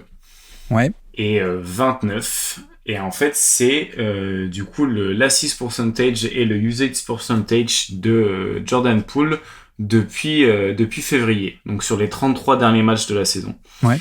Et c'était pour un peu souligner le fait qu'il y a eu un shift un petit peu dans son utilisation en tant que porteur de balle, parce que du coup j'ai trouvé qu'au début de saison justement il y avait tous les gags autour de son inefficacité et son volume de tir, etc. Et j'ai trouvé que dans la deuxième partie de saison, c'est potentiellement lié aussi à l'arrivée du nouveau coach, mais il y a eu un peu un shift dans le volume de passes relatif au volume général, et donc en fait son volume de passes a énormément augmenté du coup sur la deuxième partie de saison, ce qui fait qu'en fait il arrive un peu au chiffre d'équilibre entre guillemets des meneurs de balles, des meneurs de jeu, qui est 1 au ratio de playmaking, donc celui que tu utilisais tout à l'heure, et du coup moi je le trouve plutôt bon en fait là-dessus. De ce que j'ai vu, c'est sur le passing et les lectures de jeu pour la création pour les autres. Et je trouve qu'en plus on se rend bien compte de sa capacité à être déjà un très bon porteur de balle sur le dribble plus la passe, et qui peut enchaîner les deux. Et c'est là aussi où tu te rends compte de sa taille, parce que du coup, comme il est plutôt en fait grand pour un porteur de balle, qu'il est très bon à provoquer des drives, et qu'en fait vu qu'il a aussi une capacité de passe, il peut être le premier domino d'une attaque qui, pas forcément élite, mais d'une attaque qui en tout cas crée des bonnes situations pour les autres. Et je trouve que c'est quelque chose qui est peut-être pas bien compris, ou peut-être pas bien vu ou encore analysé, mais c'est un joueur qui est capable, voilà, de créer pour les autres. Et je trouve que du coup, ce chiffre du ratio de playmaking presque à 1 sur la deuxième partie de saison est une bonne illustration de ses progrès, ou alors en tout cas du changement un petit peu dans son utilisation, du coup sur la deuxième partie de saison à Washington. Ouais, mais de toute façon, je pense que la perception est mauvaise partout sur Jordan Poole, à mon sens. Mais il y a un grand malentendu sur ce qu'est vraiment ce joueur. Mais non, mais c'est intéressant parce qu'en plus, toi, tu parles de ce côté passing. Moi, c'était justement ce que j'aime peut-être le moins chez lui. Alors, pas la création en soi, mais cet aspect de la deuxième année à Golden State, quand ça commençait à aller un peu plus mal, c'est parce qu'on le faisait plus jouer dans le même rôle, un peu plus libre, dans la structure des titulaires Curry-Draymond de 2022, mais qu'on a essayé de le mettre dans un rôle un peu de meneur backup, clairement, qui doit être le meneur gestionnaire, qui doit donner des ballons à Klay Thompson en sortie d'écran. Et clairement, cette année-là, il y avait beaucoup de shifts de rôle, mais il avait eu ce rôle-là notamment, il était pas très bon, quoi. C'est pas trop ça son truc, lui, c'est plutôt un dynamiteur. Mais là, tu dis que effectivement sur la fin de saison, il a plutôt été installé dans ce rôle-là et que voilà, ça permet aussi notamment de faire briller sa création, même si on est à des années-lumière de tout ce qui est gestion de jeu, tempo et maîtrise d'un Chris Paul ou de mecs comme ça, quoi. Ouais, mais en fait, c'est plus sur des actions où justement, vu qu'il est bon pour dynamiter, mais cette manière de dynamiter permet aussi parfois de casser un peu la défense et de faire venir plus de joueurs sur lui, ou en tout cas de son côté. Et justement, dans des actions, je crois que c'est celle que j'ai en tête, c'est un espèce de double drag. Du coup, il porte la balle, il y a 2 poseurs d'écran qui viennent sur lui, et ensuite un de ces poseurs d'écran là devient un poseur d'écran pour Corey Kispert, du coup, qui remonte, et lui, du coup, va au drive, et si le drive était ouvert, il aurait fini au cercle, parce que du coup, c'est un mec qui finit très bien au cercle, tu vois, dans les postes, en tout cas, relatif à son poste, il est toujours dans les centiles les plus hauts en termes de finition au cercle, mais comme là, le cercle est bouché, il a cette capacité aussi de passer. Donc, pas l'utiliser comme un porteur de balle un peu, pas l'utiliser comme Tyus Jones et comme, du coup, juste un petit peu passeur pour des joueurs en sortie d'écran, mais plutôt comme soit dynamiteur, soit du coup un peu exploiter le décalage qu'il est capable de générer, quoi. Donc moi j'ai trouvé quand même ce shift en termes de volume de passe assez énorme, parce que sur la saison il est à 21% d'assist percentage, sur les 33 derniers matchs il est à 28%, donc ça veut dire qu'en début de saison il était pas du tout utilisé comme ça en fait. Et sur Cleaning the Glass, tu peux regarder les trends. Tu sais, t'as l'espèce de, t'as un des onglets un petit peu sur le profil d'un joueur où tu peux regarder l'évolution d'une métrique sur toute la saison. Et c'est vrai que son assist percentage était beaucoup plus bas sur le début de saison et a vraiment explosé sur la fin de saison, et ça allait de manière croissante. Donc ça veut dire que c'est pas juste du hasard et qu'il y a un peu une volonté de construire autour de ça. Bon, moi, pour le coup, j'aime pas du tout l'assist percentage parce que ça, pour moi, ça a trop de défauts, notamment en termes de monopolisation de ballon. Tu peux monopoliser la balle sans être un bon passeur et pourtant tu as de bons scores d'assist. Donc la solution, elle est simple, on recoupe par l'usage en fait. Juste tu divises par l'usage. Oui. Et je te rejoins. Qui augmente aussi parfaitement. Enfin, c'est la même courbe entre guillemets. Ouais, mais tu vois, si tu regardes l'évolution de, non pas l'assist percentage, mais l'assist par usage, donc quand tu regroupes l'assist percentage par le volume, on a tout de même encore cette évolution. Donc je veux dire, c'est pas que, tu vois, parce qu'une des possibilités, ça aurait été que s'il a moins d'autres passeurs à côté de lui, de facto, il a la balle, les assists vont venir de lui. Donc l'assist percentage, sans que lui soit plus passeur, les assists vont venir de lui, sans qu'il fasse rien, et le score va augmenter comme ça, donc c'est un peu la faiblesse de l'assist percentage. Mais par contre, donc, effet, même en recoupant par l'usage, tu vois que, voilà, le ratio augmente, exactement. Donc depuis à peu près le 1er mars, on était à 0,7 et c'est monté en fin d'année à quasiment 1,4 quoi, au fur et à mesure. Voilà, donc, c'est ça. On a cette évolution assez fulgurante, alors que toute l'année, ça végète à des niveaux, sans trop bouger, quoi. Et puis d'un coup, hop, fin de saison, grosse évolution. Mais oui, ça aussi, je pense que ça aussi, c'est une des mauvaises conceptions que les gens ont de Jordan Poole, qui n'est pas du tout Jordan Clarkson ou ce genre de shooter un peu micro-ondes en sortie de banc, quoi. Clarkson, au niveau de ses summer ratio, tu vois, on est autour des 0,4, 0,5 en carrière, quoi. À part récemment, depuis qu'il est à Utah avec Willardy, hein, évidemment. Mais voilà, c'est Poole en carrière, enfin en tout cas depuis la vraie carrière, hein, pas en début de carrière où il était absolument catastrophique jusqu'en 2022, quoi, du coup. Mais de 2022, 23, 24, on est depuis toujours à 0,8 de ratio assist par usage, ce qui est un ratio finalement assez équilibré, hein, pour le coup, comme d'ailleurs le même que Avdija, hein, dont on a parlé tout à l'heure. Et donc au niveau pareil, hein, de Ingram qui est à 0,9, Mitchell qui est à 0,85 aussi, ou des trucs comme ça, quoi. Donc on a toujours eu finalement ce côté un peu plus équilibré que simplement le shooter en sortie de banc, le puncher, le croqueur en sortie de banc, quoi, pour le coup. Mais en effet, je me demande à quel point, après j'ai des stats, hein, ma 5e stat elle est aussi sur Poole évidemment, mais je sais pas trop dans quelle direction ils vont le développer, justement. Un peu ce côté, quel va être son rôle? Est-ce qu'on va le tester encore une fois dans un rôle de meneur, ou est-ce que, parce que là en plus au moment où nous on parle, Tyus Jones n'a pas été re-signé, si je dis pas de bêtises, pas encore. Donc je sais pas l'an prochain, quoi, dans quel rôle ils vont le mettre. Bref, est-ce que tu veux rajouter sur le playmaking, ou je peux dire la mienne de stats du coup? Vas-y, finis sur Poole. Moi, je voulais juste parler de ce truc-là parce que c'est quelque chose que j'avais remarqué pendant la saison. Ouais. Et je me suis dit que ça valait peut-être le coup de souligner ça parce que je trouve ça dommage de parler. Enfin, ce serait trop facile de faire stats de la saison sur Washington et juste taper sur Poole parce qu'au début de la saison, il y a eu des problèmes. Puis donc voilà, je pense que le passing c'est un truc qui est sous-évalué, pas forcément compris, et juste pour montrer aussi que c'est un passeur en mouvement et on n'est pas sur du truc statique. De toute façon, Jordan Poole c'est rarement statique, hein. On n'est pas sur un mec, on n'est pas sur Chris Paul, quoi. Du coup voilà. Mais voilà, je te laisse continuer. Non, mais puis taper sur Jordan Poole, on va laisser ça à Draymond Green qui le fait très bien, malheureusement. Waouh. Qui est un peu derrière sa carrière. Non, mais alors, oui. Juste rajouter aussi sur le passing, effectivement, je pense que, tu vois, sur ça, je pense qu'on est aussi dans une NBA où il n'y a plus besoin, en tout cas, il n'y a plus nécessité d'avoir un meneur gestionnaire, un meneur contrôle du tempo, etc., comme c'était avant, un peu à la Chris Paul, hein, qui est un peu le dernier de cette génération et le dernier vestige d'un ancien jeu où il y avait besoin de ce général de terrain qui remontait les actions, qui à chaque fois, le coach lui disait il y a tel système, et donc il lance tel système, qui dirigeait le trafic, etc. Ça, c'est un truc que n'a pas Poole, qui est plus un playmaker qu'un meneur dans l'âme, hein, en termes il n'a pas cette fibre de meneur, mais je pense aussi que dans le jeu de 2024, on peut aussi arriver à placer un joueur qui n'a pas cette fibre de gestionnaire dans un rôle de initiateur principal et juste un peu en jouant sur le dynamisme, en fait. Il n'y a pas besoin, alors c'est bien d'avoir un Tyus Jones, hein, évidemment, mais il n'y a plus besoin dans le jeu actuel d'avoir ça, d'avoir le gestionnaire de la boutique. Tu peux aussi avoir plein d'actions, des staggers, des double drag, ou des trucs comme ça, où juste tu utilises un peu la création.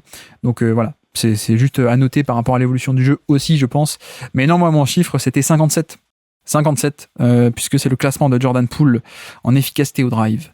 57e meilleure efficacité sur drive de NBA sur les joueurs à plus de 8 drives par match, donc les gros volumes, évidemment. En chiffre brut, si vous voulez, c'est 1,08 points par tir sur des tirs en fin de drive. Donc les lay-up plus les lancers francs aussi, hein, tout est compris. La productivité globale, 57e sur 72 joueurs à plus de 8 drives par match. Donc, c'est mauvais. C'est assez mauvais. Enfin, c'est pas non plus bas-fond du classement, évidemment, mais c'est mauvais.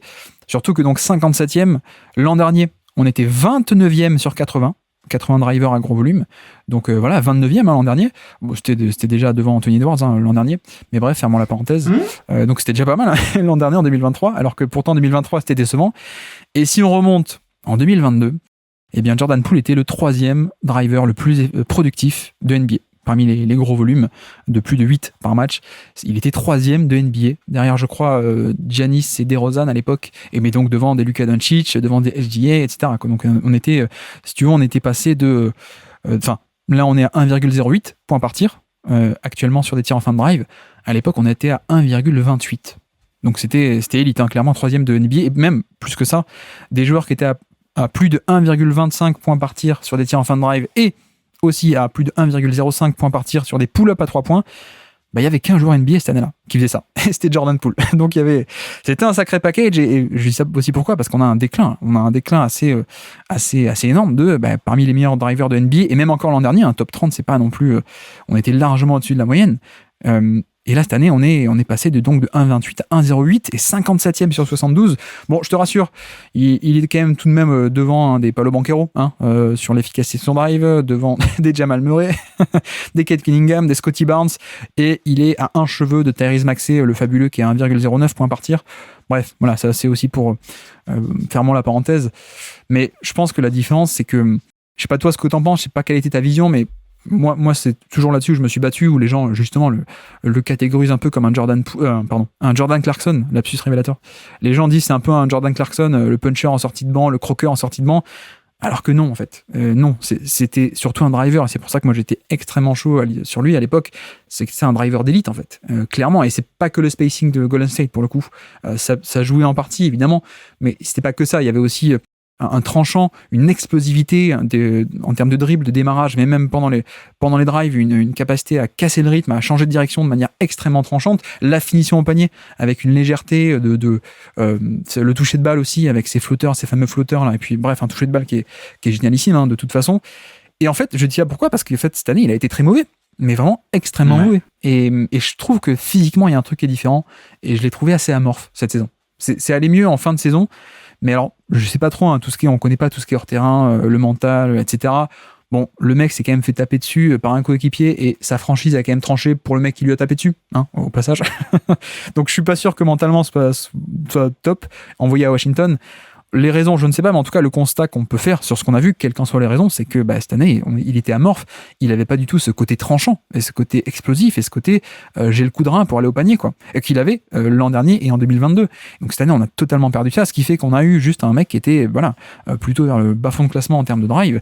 Et au global, on était à plus 6% d'efficacité par rapport à la moyenne au scoring général en 2022, ce qui est un score vraiment très bon. Cette année, on est à moins 9% d'efficacité par rapport à la moyenne, ce qui est encore un score catastrophique. Et même bonne illustration de ce côté amorphe. Après, je te laisse parler, pardon, mais le taux de lancer franc par rapport à la moyenne, enfin, la capacité à provoquer des lancers francs. C'était ma question.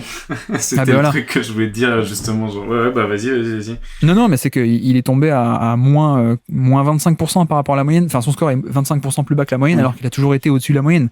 Et parfois même un peu plus, quoi. Je crois que l'an dernier, c'était plus 22%. Il est passé de plus 22 à moins 25% par rapport à la moyenne. Pour moi, ça illustre aussi assez bien ce côté visuel quand on voit les matchs en fait, c'était pas le même joueur physiquement, qui avait ni le tranchant ni l'agressivité en fait. Non, et puis c'est intéressant de voir que ces stats-là d'habitude sont pas forcément elles oscillent pas autant d'une année sur l'autre normalement. Et là, clairement, cette chute-là, je pense que c'est une bonne illustration aussi de ce que tu dis, potentiellement des problèmes d'engagement. Et je pense que il y a aussi un truc, la situation, elle a dû être assez compliquée, donc forcément, faut pas. Enfin, juger Jordan Poole sur sa première saison ou que se concentrer sur ses premiers mois, ce serait un peu se tromper et un peu jouer le jeu de la flemme, quoi. En vrai, c'est pas vraiment chercher à comprendre exactement tout dans son contexte. Et c'est pour ça que moi, j'avais pris une stat qui se concentrait vraiment sur la fin de saison, parce que je pense justement que le joueur de la fin de saison ressemble plus au Jordan Poole, en tout cas du joueur qu'on a connu et qu'on va sûrement, qu'on espère revoir la saison prochaine. Et c'est pour ça que j'avais préféré faire des stats plutôt sur la fin de saison. Mais c'est vrai que sur les trucs où il était bon, il l'a été moins cette saison. Et je pense que même le tir à 3 points, c'est aussi pas, il en a pas pris des bons. En plus, je pense que la sélection de shoot est pas forcément la bonne. Et en même temps, du coup, ça se voit aussi, parce que si t'avais une meilleure sélection de tir, tu serais meilleur dans la provocation de faute. Donc, tu vois, je me demande à quel point on va pas avoir un autre joueur la saison prochaine. Et aussi, ça doit pas être facile de passer d'un univers compétitif, dans lequel t'as été drafté ou t'as évolué, à un univers qui l'est plus du tout. Donc, curieux de voir la saison prochaine, mais je m'arrête. Enfin, en tout cas, moi, je suis pas, j'ai pas abandonné l'idée du joueur que ça peut être, mais c'est vrai que même sur cette saison, on a vu 2 joueurs différents, et heureusement que le meilleur est arrivé sur la fin de saison, et que ce soit pas l'inverse, parce que là, ça aurait été peut-être un peu plus inquiétant. Ouais, mais après, bon, il y a aussi de facto, il a été catastrophique, ça on est obligé de le dire. Et justement, ce qui était sa force, c'était l'efficacité dans ces, tu vois, plus 6% par rapport à la moyenne en 2022, c'est fantastique et c'est un score que certains, on va pas dire de nom, n'ont jamais atteint. Mais même l'an dernier, on était au niveau de la moyenne alors que c'était une mauvaise saison l'an dernier, en 2023. On était quand même au niveau de la moyenne et on était encore au-dessus. Pardon pour les familles, mais on est encore au-dessus de mecs comme Anthony Edwards, comme Banchero, comme Kate Cunningham, comme plein d'autres joueurs, quoi. Parce que comme c'est un driver et que le drive est à ce point efficace, bah, ça sauvait le tout, quoi. Alors que l'an dernier, voilà, le pull-up était mauvais et pourtant le drive arrivait à sauver tout. Et même l'an dernier, qui était une mauvaise saison, on était au niveau de la moyenne. Là, on est catastrophique cette saison. Quasiment moins 10% par rapport à la moyenne. C'est un score de vraiment très, très, très mauvais. Donc, c'est pas. Après, il y a des raisons, en effet, mais on est quand même obligé de dire que dans le constat, l'année a été catastrophique. Et après, tu dis on a retrouvé le vrai Jordan Poole. En fait, j'ai un peu résolu ce problème. Parce que beaucoup te disent non, mais pourquoi le vrai Jordan Poole, ce serait le bon ?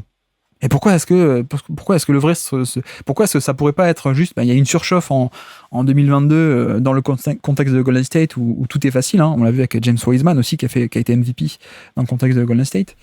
Fin d'ironie. Mais non, les gens disent pourquoi est-ce que le vrai ce serait le bon et le faux le pas bon, pourquoi ce serait pas l'inverse, quoi. Et je pense qu'en fait, j'ai compris. Parce qu'en fait, justement, les gens l'ont catégorisé comme un Jordan Clarkson, comme un croqueur. Et donc, en fait, ils aiment pas ce profil. Et c'est normal, personne n'aime ce profil en général. Et donc, le voir réussir, le voir avoir été bon, ils ont un peu associé ça à mais non, mais ça nous fait chier qu'un croqueur réussisse, quoi. Donc, je sais pas si tu vois ce que je veux dire, mais il y a un peu ce côté-là où ils l'ont mal catégorisé au début. Et donc là, maintenant, c'est pourquoi est-ce que le vrai ce serait le bon et le faux, le pas bon, pourquoi ce serait pas juste une surchauffe à l'époque ? Bon, bref, mettons un peu ça de côté. Je pense que la discussion, elle est très compliquée autour de Jordan Poole de toute façon. Mais moi, clairement, c'est pour ça que j'étais très chaud et que je reste encore très chaud. C'est que c'est une dose de créativité et de niveau de drive qui était élite à l'époque et était même encore très bon l'an dernier alors que c'était une mauvaise saison. Plus d'ailleurs, on l'a pas dit, mais le toucher de balle.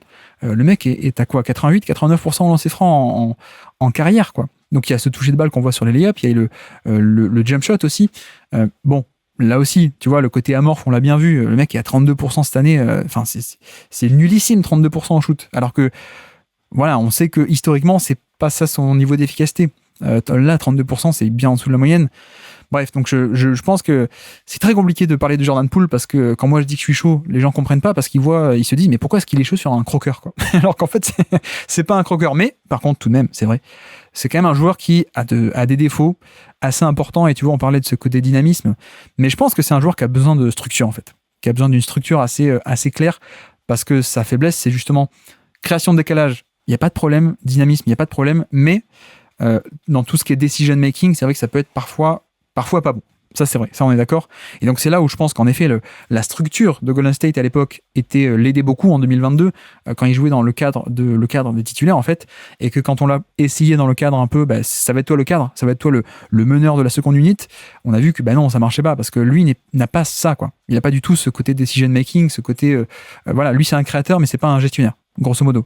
Donc, je pense qu'il a besoin d'un cadre assez intéressant pour que lui puisse briller. Tu as commencé à le décrire que peut-être en fin de saison, on a vu ça aussi, notamment. C'est pas du tout une première option d'équipe, je pense pas, ou une première option classique en ce sens-là. La défense aussi, elle est catastrophique, mais bon, c'est pareil. En fait, plus le joueur va être mauvais en attaque, plus le compromis défensif, on va se dire, non, enfin, c'est pas intéressant, quoi. Mais ça, on est d'accord que c'est aussi un des plus mauvais défenseurs de NBA, ça, y a pas de doute, quoi. Oui, bon, après, voilà, il fallait bien qu'il ait des défauts aussi, hein, le pauvre. Mais ouais, c'est vrai que c'est difficile d'en parler, c'est difficile d'en parler concrètement cette saison, tant il a pas été le joueur qu'on avait vu avant, et puis la saison a évolué, le contexte aussi.